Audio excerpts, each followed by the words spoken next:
আজকের চিকেন রেসিপিটা একটু অন্যরকম, একটু নতুন রকম পদ্ধতিতে তৈরি করেছি, যাতে আপনার স্বাস্থ্যের কথা আমরা মাথায় রেখেছি আর স্বাদের কথা অবশ্যই সবটা মিলিয়ে তৈরি করেছি আজকের রেসিপিটা। আপনি যেটা খেলে আপনার শরীর তৃপ্ত হবে, মন তৃপ্ত হবে। চলো শুরু করবো আজকের রেসিপি। তার জন্য লাগছে প্রথমে চিকেন 500 গ্রাম নিয়েছি। চিকেনটা ভালো করে জল দিয়ে ধুয়ে জল ঝরিয়ে রেখে দিয়েছি। অন্যদিকে একটা কড়াই গরম করে তাতে দিচ্ছি সাদা তেল 1 চামচ। খুব সামান্য তেলে আর সামান্য মশলায় তৈরি হচ্ছে চিকেন স্টু রেসিপি। তেলটা গরম হলে 1 টুকরো দারচিনি দিলাম, একটা বড় এলাচ, 2টো ছোট এলাচ আর 4-5টা লবঙ্গ দিলাম, 6-7টা গোটা গোলমরিচ একটু থেঁতো করে দিয়েছি আর 2টো তেজপাতা। এই ফোড়নগুলো দেওয়ার পর লো ফ্লেমে আমরা কয়েক সেকেন্ড এটা ভাজা ভাজা করে নেব। একটা ফোড়নের সুন্দর গন্ধ বেরোবে। তারপর আমরা এর মধ্যে দিয়ে দেব পেঁয়াজ কুচি। 2টো মিডিয়াম সাইজের পেঁয়াজ নিয়েছি। মিডিয়াম ফ্লেমে পেঁয়াজটাকে একটু নাড়াচাড়া করে নেব। তারপর এর মধ্যে দেব আদা, রসুন আর কাঁচা লঙ্কা বাটা 1 চামচ। মিডিয়াম ফ্লেমে এটা আবার কিছুক্ষণ আমাদের রান্না করতে হবে, প্রায় 2-1 মিনিট রান্না করব। আদা রসুনের কাঁচা গন্ধটা কেটে যাবে আর পেঁয়াজটা একটু নরম হবে, সেই পর্যন্ত একটু মিডিয়াম ফ্লেমে কষিয়ে নেব। তারপর এর মধ্যে আমরা দেব আগে থেকে ধুয়ে জল ঝরিয়ে রাখা চিকেনটা দিয়ে আবারও মিডিয়াম ফ্লেমে আমরা সমস্ত পেঁয়াজ বাটা মশলার সঙ্গে ভালো করে কষিয়ে নেব। তারপর দেব ডুমো করে কেটে রাখা আলু, প্রায় 6-7টা দিলাম। আপনাদের পরিবারের সদস্য সংখ্যা অনুযায়ী আলুর পরিমাণ কম বেশি করে নেবেন। এবার আলু দিয়েও ভালো করে কষিয়ে নেব। তারপর দেব চিকেনের পরিমাণ অনুযায়ী নুন, আমি এখানে 1 চামচ দিলাম প্রথমে, তারপর 1/2 চামচ হলুদ গুঁড়ো দিলাম। দিয়ে সবটা মশলা আমরা এই চিকেনের সঙ্গে ভালো করে মিশিয়ে দিয়ে ভালো করে এবার কষিয়ে নেব। আবারও প্রায় 2-3 মিনিট আমরা একটু কষিয়ে নেব। তারপর এর মধ্যে আমরা দিয়ে দেব কিছু সবজি।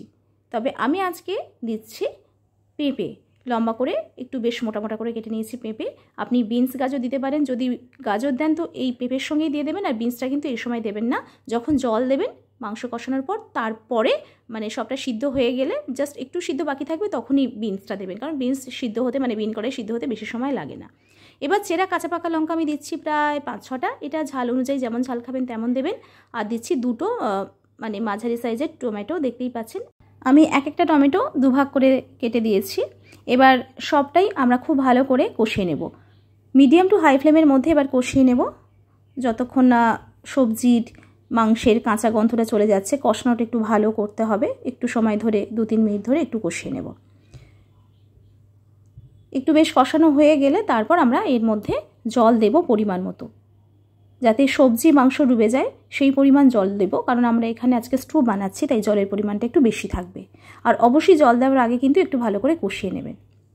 তারপর জল দেওয়া হয়ে গেলে খুব ভালো মতো করে আমরা মিশিয়ে দেব সবটার সঙ্গে। এখনই এই পর্যায়ে একটু নুনটা দেখে নিতে হবে, একটু টেস্ট করে নেবেন। তারপর প্রয়োজন হলে নুন দেবেন। আমি একটু নুন দিলাম এখানে, প্রায় 1 চামচ মতো নুন দিলাম। দিয়ে আবারও ভালো করে নুনের সঙ্গে সব সবজি মশলা আর মাংস মিশিয়ে দিলাম। দেওয়ার পর এবার ঢাকনা বন্ধ করে আমি প্রায় 7-8 মিনিট মিডিয়াম ফ্লেমে এটাকে রান্না করব। লো টু মিডিয়াম ফ্লেমের মধ্যেই রান্না করতে হবে, যাতে এই মাংসটা সিদ্ধ হয়। এবার একটা মশলা তৈরি করছি, দেখে নিন। এখানে গোটা গোলমরিচ দিয়েছি, তারপর অনেকটাই প্রায় 10-12টা, আর 1/2 চামচ গোটা জিরে আর 1/4 টিস্পুন নুন। এই সব করে আমরা একটা শুকনো কড়াইতে নিয়ে নিচ্ছি। আর কড়াইটা আগে থেকে গরম করলাম। গরম করা হয়ে গেলে এই যে গোটা মশলাগুলো এটা একটু ভাজা ভাজা করতে হবে, বেশ সুন্দর গন্ধ বেরোবে, একটু মচমচে হবে, সেই পর্যন্ত ভাজা করে আমরা গ্যাসটা বন্ধ করে এই ভাজাটা নামিয়ে নেব। তারপর এটা একটু হালকা ঠান্ডা করে এটা আমরা গুঁড়ো করে নেব। মিক্সিতেও গুঁড়ো করতে পারেন, শিলনোড়াতেও গুঁড়ো করতে পারেন। আমি যেখানে রুটি বেলি সেই জায়গাটাতে গুঁড়ো করে নিচ্ছি। তবে খুব মিহি গুঁড়ো করার দরকার নেই, একটু দানা দানা থাকবে, তাহলে খেতে ভালো লাগে। এর গন্ধ আর টেস্টটা কিন্তু দুর্দান্ত হয়। তো এটা আমাদের তৈরি হয়ে গিয়েছে। এই মশলাটা কখন দিতে হবে সেটাও জানতে হবে, সেটাও বলে দেবো, তবেই তো টেস্টটা দুর্দান্ত হবে। আমাদের মশলাটা রেডি হয়ে গিয়েছে, এটা আমি আলাদা করে রাখছি। এবার আরও একটা জিনিস করা বাকি আছে, সেটা হলো একটা আলাদা পাত্র নিচ্ছি চালের গুঁড়ো। আমি এখানে গোবিন্দভোগ চালের গুঁড়ো নিয়েছি, আপনারা যে কোনো চালের গুঁড়ো নিতে পারেন। আমি 2 চামচ গোবিন্দভোগ চালের গুঁড়ো নিয়েছি আর সামান্য একটু জল নিয়েছি। নিয়ে ভালো করে এটা একটা মিশ্রণ তৈরি করছি, একটা স্মুথ মিশ্রণ তৈরি করব। এটা দিলে কি হয় আর কখন দিতে হয় সবটাই আপনাদেরকে বলে দেবো। তবে এটা আগে এখন তৈরি করে রাখছি। দেখুন কতটা মিশ্রণ মানে সুন্দর হয়েছে, যেন দলা পাকানো কিছু না থাকে, সেদিকটা খেয়াল রাখতে হবে। এবার কড়াইয়ের কাছে আবার চলে এলাম। 7-8 মিনিট পরে আমাদের চিকেনটা বা সবজিটা কতটা সিদ্ধ হয়েছে সেটা দেখে নেব। তো আমরা লো টু মিডিয়াম ফ্লেমের মধ্যে এটাকে রান্না করছিলাম। প্রয়োজন মতো গ্যাসের ফ্লেম বাড়িয়ে কমিয়ে রান্না করতে হবে। তো আমরা সবটা 7-8 মিনিট পরে এসে ঢাকনাটা খুলে সবটা দেখে নিচ্ছি। এবার প্রথমে যেটা করতে হবে, দেখুন আমাদের টমেটো দিয়েছিলাম, সেই টমেটোটা তো সিদ্ধ হয়ে গেছে, তার গা থেকে যে ছালটা আছে সেটা খুব সহজে তুলে ফেলা যায়, সেই কাজটা আগে করতে হবে, কারণ এটার আর কোনো প্রয়োজন নেই ছালটার, এটা মুখে বাঁধলে ভালো লাগে না, তো সেই জন্য মানে মুখে পড়লে ভালো লাগে না, সেই জন্য আমরা তুলে ফেলে দেবো। তারপর ভালো করে মিশিয়ে দেবো।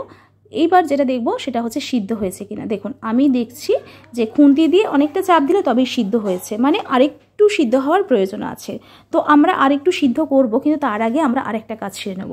কখন কি করছি সেটা একটু দেখে নিতে হবে।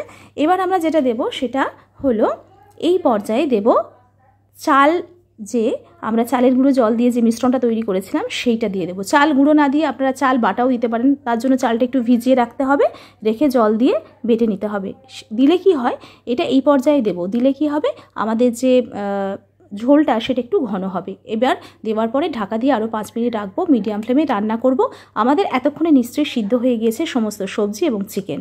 আর এই যে চাল বাটা বলুন বা চাল গুঁড়োটা আমি জলে মিশিয়ে দিয়েছি, যার জন্য আমাদের যে চিকেন স্টু রেসিপির যে ঝোলটা সেটা কিন্তু একদম পাতলা হবে না, আর খেতে ভালো লাগবে, ভীষণ সুন্দর লাগবে। এতক্ষণ দেখেই নিয়েছেন যে আমাদের সমস্ত সবজি সিদ্ধ হয়ে গিয়েছে। তো আমাদের যখন সব সিদ্ধ হয়ে যাবে, একদম শেষের পর্যায়ে আসলে তারপর আমরা আমাদের ভাজা মশলাটা দিয়ে দেবো, যে মশলাটা আমরা তৈরি করেছিলাম, মানে দেখিয়ে দিয়েছিলাম আর কি, শুকনো খোলাতে মানে শুকনো কড়াইতে তৈরি করেছিলাম, সেটা দিয়ে দেবো। তারপর মিশিয়ে দেবো, ব্যাস একটু ফুটিয়ে নেব, আমাদের রেডি হয়ে গেছে। এবার আমরা কি করব, গ্যাসের ফ্লেম বন্ধ করে দিয়েছি। এবার এই যে যা মশলা যা আমরা জিনিস দিলাম সেটা কোন পর্যায়ে দিলাম সেটা দেখিয়ে দিলাম, সেভাবে দেবেন, তাহলে আপনাদের টেস্টটা তো সুন্দর হবে। আর চিকেন স্টু যে একটা পাতলা একটা ঝোল থাকে সেটা থাকবে না, একটু ঘন লাগবে, আর টেস্টটা দুর্দান্ত হবে। তো সিদ্ধ হয়ে গেছে, আমাদের সবটাই রেডি হয়ে গেছে। এবার আমরা সার্ভ করব। অবশ্যই কিন্তু চিকেন স্টুটা আপনাদের সার্ভ করতে হবে, ভাতের সঙ্গে খেতে পারেন, রুটির সঙ্গে খেতে পারেন, পরোটার সঙ্গে খেতে পারেন। তো দুর্দান্ত স্বাদের একটি চিকেন স্টু রেসিপি আমি শেয়ার করলাম। যদি ভালো লাগে আপনাদের, অবশ্যই কিন্তু সাবস্ক্রাইব করবেন শিউলির হেসেল। আরও একটা কথা আমি আপনাদের মনে করিয়ে দিই, শিউলি নস্কর ফেসবুক পেজে চোখ রাখুন, যেখানে আমার সমস্ত রেসিপির ভিডিও থাকে, গান কবিতার ভিডিও, সবটা ভিডিও আপনি একসঙ্গে পেয়ে যাবেন শিউলি নস্কর ফেসবুক পেজে। আর শিউলিজ মোটিভেশনাল হাব আমাদের আরও একটি চ্যানেল, অবশ্যই দেখুন, যেখানে মোটিভেশনাল ভিডিও থাকে, hair care, skin care tips থাকে। আর শিউলির গান কবিতা আমাদের আরও একটি চ্যানেল, অবশ্যই চোখ রাখবেন, আমার ছেলের গান কবিতা দিয়ে সাজানো থাকে। এতক্ষণ আপনারা সবাই সঙ্গে ছিলেন, এত ধৈর্য ধরে দেখছেন, আর আমার শিউলি নস্কর ফেসবুক পেজে আপনারা এত সুন্দরভাবে সাড়া দিচ্ছেন, মানে এতটা দেখছেন ভিডিওগুলো, তার জন্য সকলকে অনেক ধন্যবাদ, অনেক কৃতজ্ঞতা জানাই, অনেক ভালোবাসা জানাই। তাহলে এভাবেই আপনারা কিন্তু চিকেন স্টুটা বানান, দেখেই বুঝতে পারলেন একদম নতুন অন্য রকম পদ্ধতিতে বানিয়েছি। যদি কিছু মিস করে যান টিপস ট্রিক্স, অবশ্যই কিন্তু পুরো ভিডিওতে আরও একবার দেখতে পারেন, কারণ এরকম একটা চিকেন স্টু বানালে বাড়ির সবাই খুব খুশি হয়ে যাবে। বিদায় নেব, দেখা হবে আপনাদের সঙ্গে অন্য কোনো রেসিপিতে, অন্য কোনো ভিডিওতে। খুব ভালো থাকুন, সুস্থ থাকুন, সুন্দর থাকুন। নমস্কার।